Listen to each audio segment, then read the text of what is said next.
ગુજરાત એટીએસે પકડેલા જૈશ એ મોહમ્મદના 8 આતંકવાદી અંગે મોટો ખુલાસો થયો છે. ગુજરાત એટીએસના એસપી કે સિદ્ધાર્થે આતંકવાદીઓ અંગે મોટો ઘટસ્ફોટ કર્યો.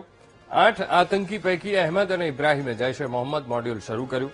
છેલ્લા 6 મહિનાથી તેઓ પાકિસ્તાન હેન્ડલર સાથે સંપર્કમાં હતા અને આતંકીઓએ વોટ્સએપમાં કટ્ટરવાદી આતંકી સંગઠનનું ગ્રુપ બનાવ્યું હતું. ગ્રુપમાં 8 અને પાકિસ્તાની હેન્ડલર્સ દરરોજ વોટ્સએપ કોલથી સંપર્કમાં રહેતા. સ્લીપર સેલની જેમ ઊભું કરવામાં આવ્યું હતું આતંકવાદી સંગઠન. બનાસકાંઠાના ભાગડ અને ટોકરિયા ખાતે આતંકીઓને સાથે રાખી એટીએસે રિકન્સ્ટ્રક્શન કર્યું. યુવા વર્ગને વધુ કટ્ટરવાદી બનાવવા માટે ટ્રેનિંગ આપવાની યોજના બનાવી હતી. પકડાયેલા આતંકવાદીઓને કોણે ફંડિંગ કર્યું તે દિશામાં પણ તપાસ તેજ કરાઈ. પકડાયેલા આતંકીઓની સેન્ટ્રલ એજન્સીએ પણ પૂછપરછ શરૂ કરી છે.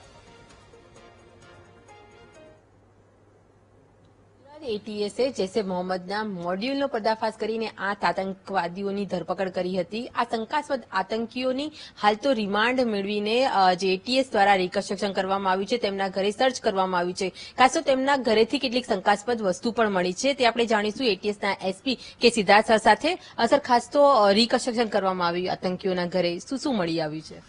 हमने जो लास्ट वीक जो केस हुआ है जैश ए मोहम्मद का मॉड्यूल हमने जो बस्ट किया था उसमें जो 5 आरोपी है जिसका घर भागल और टोकरिया में है जो बनासकांठा में है उनके 5 आरोपी का 4 घर में क्योंकि एक भाई का घर है एक ही घर में जो 4 घर में हमने पंचनामा किया है जिसमें इसमें हमको कुल मिला के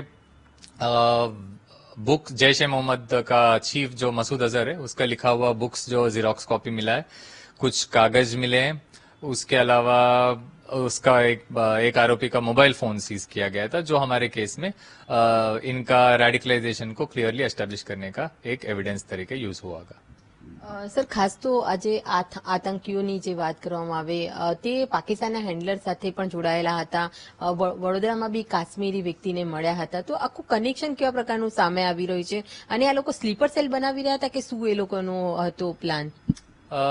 इनका बेसिक इस मॉड्यूल का हमको ऐसा लगता है कि ये एक्टिव जैश ए मोहम्मद का एक एंसिलरी यूनिट यहाँ एस्टेब्लिश करने के लिए ट्राई कर रहे थे.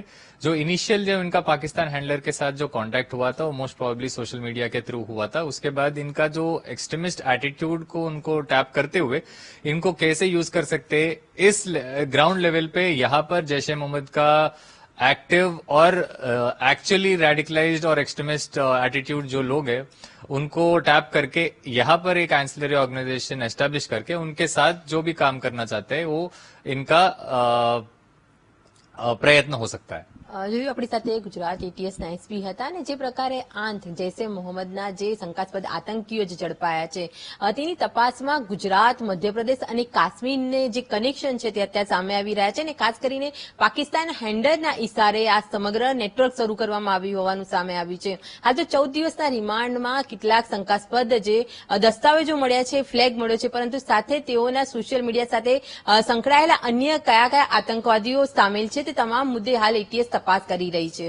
કેમેરામેન આશિષ ડોડિયા સાથે અનિતા પટણી, વીટીવી ન્યૂઝ, અમદાવાદ. ગાંધીનગર જિલ્લા